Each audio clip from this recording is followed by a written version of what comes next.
Скопје е почисто, на сите бандери има поставено светло. Премиерот Мицкоски, како градоначалникот Георгиевски го прошета низ центарот, се пофали со хигиената на плоштадот и кеот на реката Вардар. Обиколката и контролата по исчистените плочници и сменетите сијалици ги преточи во видеоспот.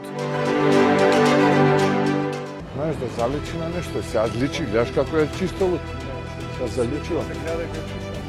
Тоа сите бандари се со светло, гледам, нема некоја што нема светло. Да заличи дека е една река, значи да заличи убаво да изгледа. Тоа е тоа, види. Види како е светно тоа. Гледаш, треба тоа што е искорнета, што беше претходно, како го отвори просторот. Со првиот човек на Скопје, Георгиевски, разговараа како да се најде чари за нови контейнери. Голем проблем имаме само со контейнери. Парирот за поправки цело време се расипува. Мора нешто да се најде. Чаре. Поголема хигиена во градот беше едно од најголемите предизборни ветувања на таткото на Скопје. Неговиот лидер Мицкоски за време на обиколката изјави дека акцијата била успешна, оти Георгиевски покажал лидерство.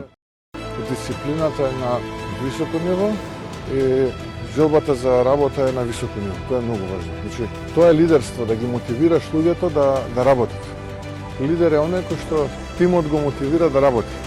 На крајот од прошетката, Мицкоски порача центарот пред нова година да биде тип-топ. А со китење од каде си? И сега почнуваме постапката. Брза ќе биде? Да, да почнеме и почнеме типот. Мора центарот да биде тип-топ. Премиерот продолжи кон градскиот парк, а по пат срамежливо зирнани затворените врати од уништениот Луна парк.